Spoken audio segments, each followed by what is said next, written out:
इसमें हम डिस्कस करेंगे कैसे हमारे ब्लाइंड दोस्त पाकिस्तान में बैठे अपनी स्किल डेवलप कर सकते हैं दूसरी चीज़ों में और उसके बाद यूएस कंपनी में जॉब हासिल कर सकते हैं।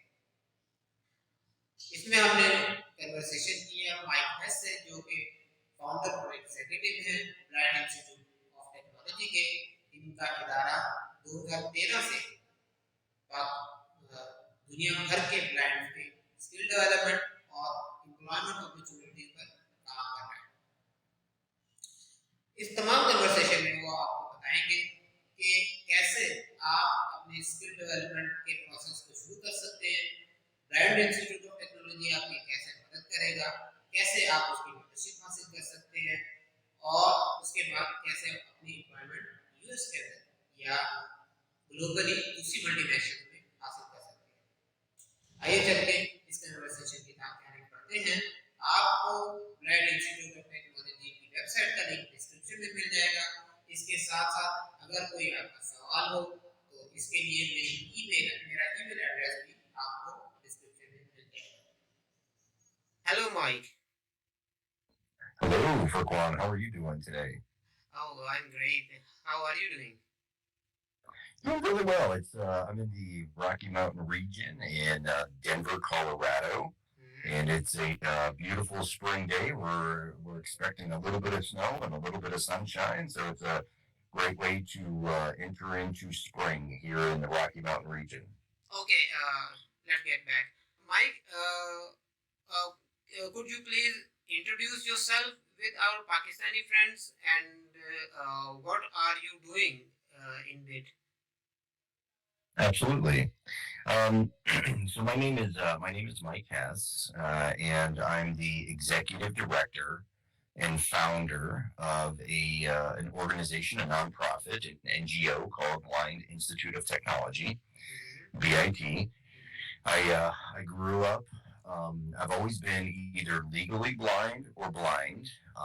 Since I was 7 years old is when they found out that I was legally blind. So first grade here in the United States.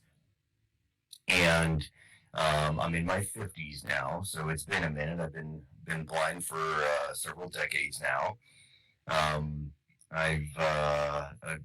My background in technology started back in the 90s. Here in the United States, there's legislation called the Americans with Disabilities Act, ADA, and it passed in July of 1990.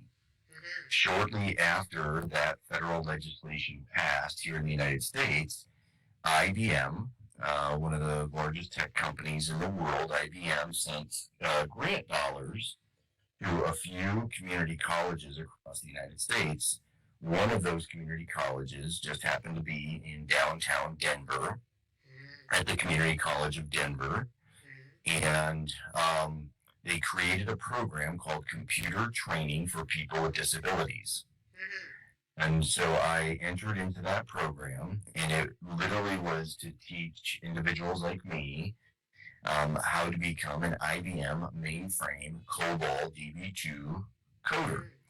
And back in the mid-90s, for anybody who's old enough to remember, the first global technology bubble was being created called Y2K, or year 2000. Okay. And that's because so many code bases had a 2-year,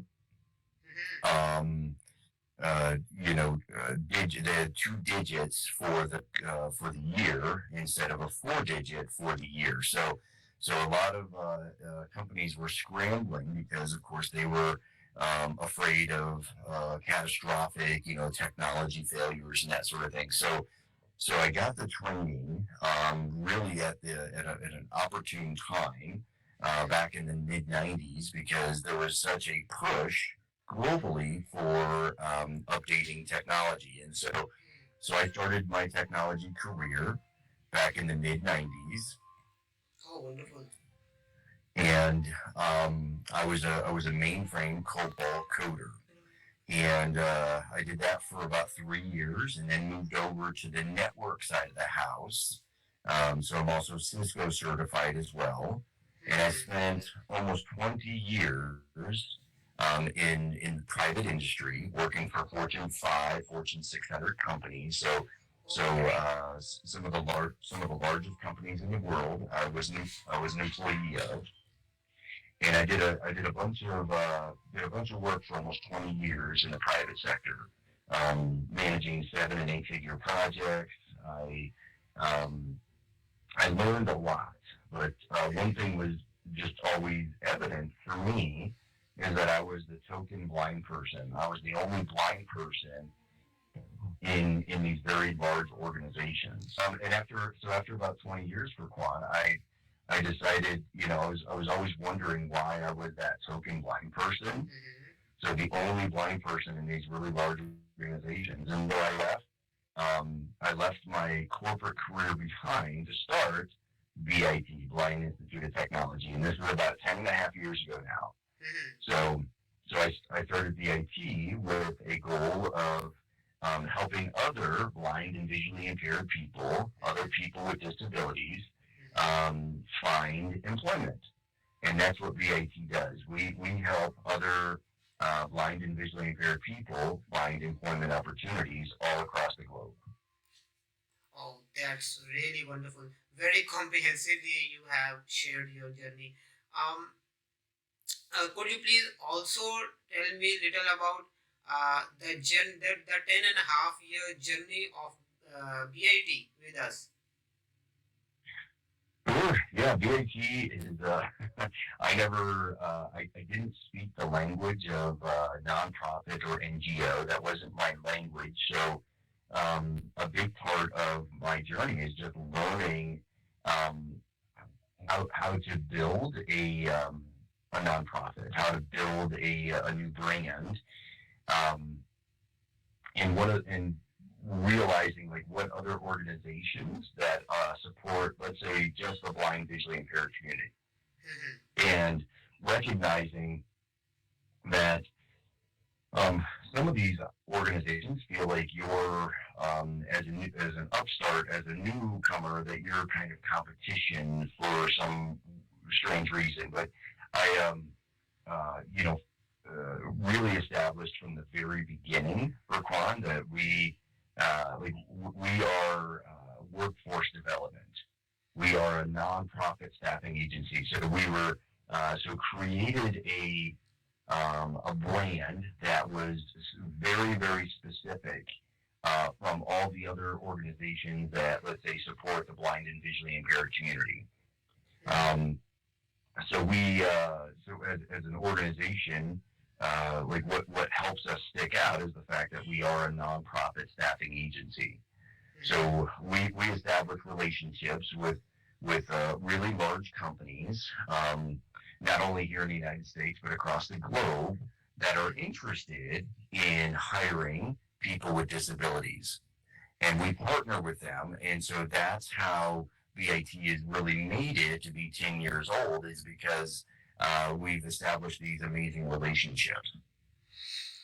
Oh, wonderful. And I also encourage my listeners to go on the BIT website and do read the struggle of Mike, published by Big Media, and there they also get so much insight about this whole journey.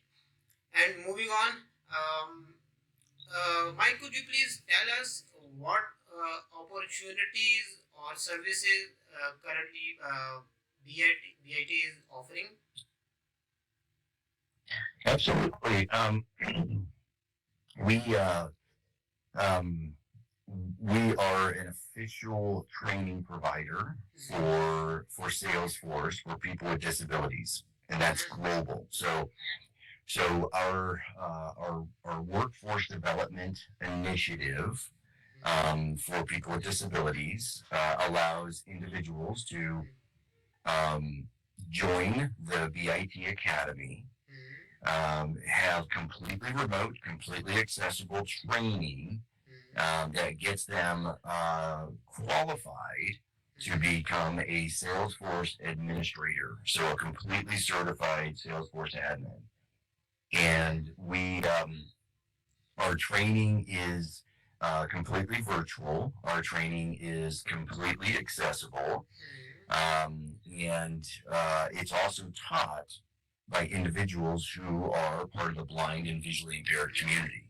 Oh, wonderful. So yeah, so we eat our own cooking here for Quan. So, but we also have workshops that help individuals. So after you become what we call a BIT candidate, and you can become a BIT candidate fairly easy for Quan. So on our website, Blind IT, so blind as in unable to see, blindit.org, right next to the home button, there's a button that says candidate. So you click on candidate, and there's a link that says become a candidate, and it's just that easy. And so you click on that link.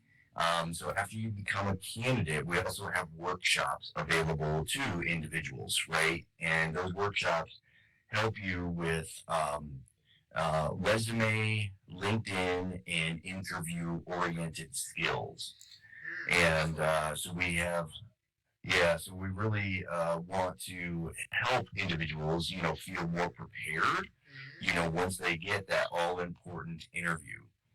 And we also have communication workshops because way too often within especially the disability community, individuals just don't have enough formal communication skills. And so we help them with our communication course as well. Other services that we offer, of course, are they're the on-the-job type of training. So we help you once you have a job, navigate complex environments. If you've never been in a large organization before and trying to understand their project management tools, trying to understand their communication cadence, all those kind of things, we help individuals with those complicated situations as well. So that's a little bit about the services that we offer for Quan. Oh, wonderful. What I understand that you are creating opportunities for the employment in couple of areas. First is sales for adminship, and second one is in the communication area, right? I'd say the second one, honestly, for Quan is within the digital accessibility space. Yes. So because we also have a course that allows individuals who are, let's say, screen reader users to get formalized training to get qualified for the IAAP. So the IAAP is the International Association of Accessibility Professionals. They have international recognized certification within the accessibility space. So we also have a formal course that helps individuals get those industry recognized credentials. Okay. Okay. Could you please also brief our audience little about Salesforce adminship, because this is very new for us, and how Absolutely. So yes, and Salesforce. also So do brief how what is the process of enrolling in the training of this. sure.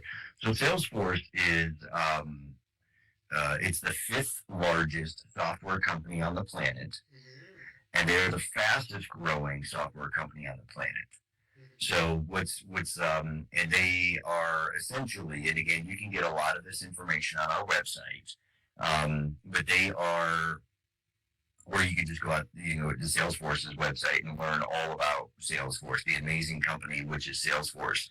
And why I say what's so amazing about them is because they're the only SaaS, software as a service company. So they're the only SaaS provider that allows a totally blind individual like you or I for Quan to go from training to certification to employment. Okay, with literally the same Salesforce application that is available to somebody who's sighted is the same Salesforce environment that's accessible to you and I. So using NVDA or JAWS, we're able to get through the training, get through the certification, and then start working within this ecosystem. And they started as what's called a CRM, so a customer relationship management system, which is basically a database that tracks, um, you know, uh, customer information. That so any organization that tracks, customers, if you have any kind of a sales pipeline at all or a need to track customers. So that's what Salesforce is all about. And but they have so many more what they call clouds, because you can go into Sales Cloud, you can go into Service Cloud, you can go into Marketing Cloud, you can go into their data analytics cloud. So there are so many other arenas that you can go into with the Salesforce ecosystem, and their system is just so incredibly accessible to the screen reader user. And to get started is again like what I said, it's going out to our website, going to the candidate tab, and clicking on become a candidate. So everything starts with that. Now, just to be super clear though, for Quan, we do vet people out. So we want to make sure, like for individuals, that their assistive technology skills are very solid. So we vet people out with their assistive technology skills. So if somebody needs to continue to work on their NVDA skills, we'll let them know that. But they have to be solid with their assistive technology skills. And then they must be logic oriented. So and we have a fully accessible assessment.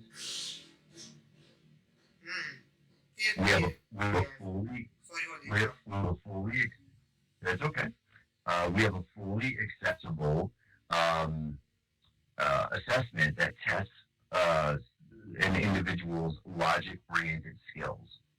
So we make sure that we vet folks out, because we want to make sure that folks are going to be successful, right? Like it's not just we got this cool opportunity for blind people. Like we want to make sure that somebody's going to be successful in our program. So we make sure that we vet them out for one. Oh yes, that is very necessary. I believe so. We feel like because we've had folks that come in and they're excited about a possible job opportunity, but they're not ready for this kind of a course. And this is challenging. It really is. This isn't just like, oh, I don't have anything else to do, so I'm going to jump onto this course. This is a very challenging, academically challenging course. That's why there are so many jobs that are available. That's why you can get paid really good money within this ecosystem, because it is difficult. But if you're what I like to call a digital detective, if you're if you can handle logic, if you can handle being curious, all those kind of things, this is an amazing opportunity. Let me tell you, Mike, fairly, we have so many people here in Pakistan who are very good with the accessible technology, but they do not have the employment opportunity.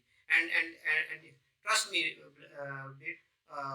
Mike, uh, this collaboration with your collaboration with Pakistan is going to be very beneficial for both of us, because I know here in Pakistan so many people are there who have very good, very solid assistive technology skills. When they learn Salesforce and hook on to the other other skills, they will definitely benefit companies there in America, and you will also get benefit. Fantastic. Okay, Mike, in your conversation, you have mentioned bid candidateship. Could you briefly tell us what is the bid candidateship and what is the benefit of it? Being a being a VIT candidate, you're going to get inside tracks on open opportunities. Again, you have workshops that are now available to you that are all completely free. And of course, the service, we have jobs that come across, excuse me, we have jobs that come across our desk all the time, and they don't have access to those potential opportunities as well. Okay, okay. Uh, Mike, now we are moving next to the next part of our podcast. That is that is challenges or what challenges we have potentially we have with AI or other technologies, or we have opportunities with these technologies. Do you think the all those works you are telling us are pretty compatible with AI, or means AI will not eat all those opportunities? Well, artificial intelligence is being used in so many different ways, right? So it all depends on um, what we're referring to when we talk about artificial intelligence. So it's hard to say, like, for me, um, that AI is compatible or not compatible. It all depends on how it's being used. Um, you know the um, there are like you've heard of Web 3, right?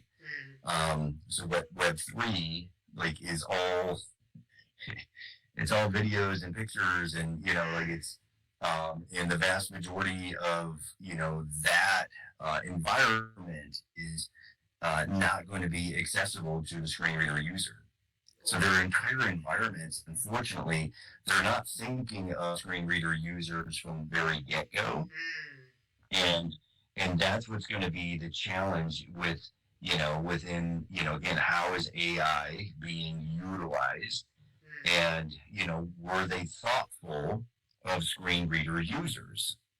And so, in here in the United States, but in Europe and Japan, there's absolutely legislation that forces companies, like if you have a public-facing website, that those websites, those technologies are that are being used, and if they're using any kind of AI within their tech stack, then it's got to be accessible to a screen reader user, right? Like so the good news is, like, there really is like legislation, and I don't know, like within Pakistan, I don't know if that part of the world, I don't know where the legislation lands for being accessible to our audience. I just don't know that. Well, we hope all this legislation will happen in Pakistan. We hope. Okay. Well, so um, the good news is, with a lot of digital assets that are out there right now, right? They really are global. And so, if, let's say, there's an organization in Pakistan, they clearly are looking for customers that are outside of Pakistan, which means that they're trying to sell in Europe, or if they're trying to sell in Japan and the United States. They're going to have to make sure that their digital assets are accessible. So they're going to have to, adhere to those standards, or get themselves in trouble. So understanding, those concepts are very critical, regardless of, if you are a Pakistani, run company. If you're trying to sell outside of Pakistan, then you're going to have to make sure that your assets are accessible. Okay, yes. Mike, the situation you are telling, what do you think is the same with metaverse also? Uh, are they thinking to make that technology also accessible? I So I do know that so Facebook, prior to Meta, right? Um, they were absolutely working diligently towards making you know Yes. accessibility Yes. of their ecosystem, right? So Yes. so now that that we're transitioning into the metaverse, again with so much of the augmented reality and virtual reality, um, again these are very visual type Yes, of concepts, course. Yes, absolutely, absolutely. and if they can um, take what they learned, right? Again, kind of if you think about video or pictures that, how far Microsoft and Facebook actually came from making sure that, standard pictures had audio description, or not audio descriptions, had alternative text. So there's been some huge progress, I believe, that could support, the AR, VR, XR space in a way that is much more accessible. Hmm. Okay.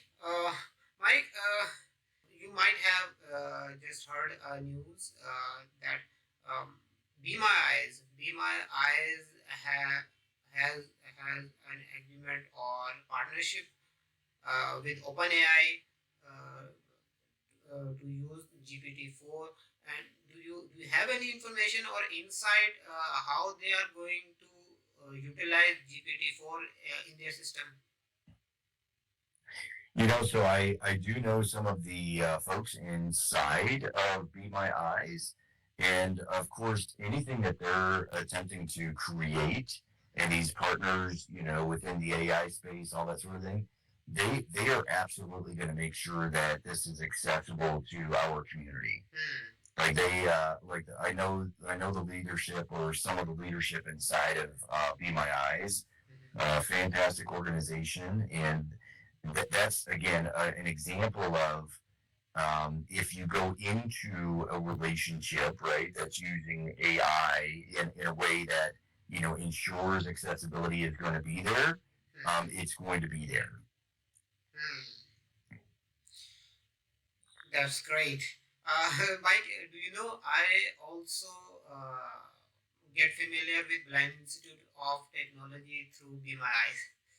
Mike, uh, could you please tell me how you see overall technologies or future of the blinds?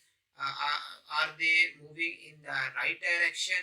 Are opportunities increasing, or things are going the other way? What this is a very generic question. For Quan, I believe that when you think of the big software companies, the Microsofts of the world, the Googles of the world, um, obviously AWS. When you think of all their products, Salesforce, Oracle, when you think of all these products that are being used and sold out there, um, Workday, like so many of these companies. Um, have digital accessibility, in there. But even like Starbucks, and I know who's heading up their accessibility at Starbucks, and the Starbucks app is so incredibly accessible. Walmart has a huge investment in making sure that being able to shop is accessible. P&G, Procter and Gamble, like there are so many Coca-Cola. Some of the packaging, like even the packaging, they're focused on. So like not the digital space for Quan, but even the packaging.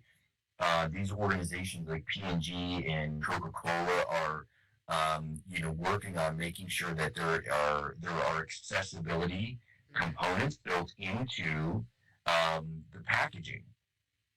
So like I really do feel like that he is come quite a long ways, and I feel like it is absolutely there are some amazing leaders within the accessibility space that are pushing pushing this forward. Um, so yes, I do feel like it's moving in the right direction from both a digital and a physical perspective. Okay.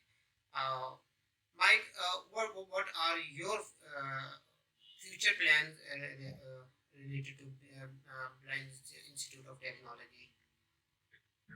It's a good question. We're really we're pushing hard to get more of the Salesforce Clouds certification into our BIT Academy. We're pushing hard to increase other tech stacks within our accessibility. I mean, within our academy. So we don't want to just offer Salesforce classes. We would love to offer Intuit. We would love to offer Cisco. We'd love to offer lots of other kind of courses. But at the end of the day, like we got to make sure that all the training material is completely accessible. That this is that the whole experience is accessible to somebody like you or I, for Quan. Hmm. Mike, I have just an idea. Can we introduce audio editing courses through BIT? Because I've heard Pro Tools and similar professional audio editing tools are accessible, fully accessible. It's not a bad idea. I've been approached before about the audio description space. I've been the academy, like I'm very amenable to conversations, to create other pathways for our community. I really am. So you can count that as a definite maybe. How's that? Okay, that's wonderful. And what about Amazon services? Amazon selling service. I don't know that platform is accessible or not. But what about e-commerce and introducing such courses through BIT? Interesting. I have not explored that at all for one. Hmm. Okay. I will explore, and if I happen to found out something, I will definitely let you know. Please do. Okay, that's wonderful. Thank you very much for your precious time, Mike. So nice of you. You have showed great patience, and you are a light for us. And keep shining as you are doing now. I appreciate it, Raquan. Thank you so much for having me on your show, and look forward to future conversations with you and your community. Thank you very much. Thank you. Thank you very much.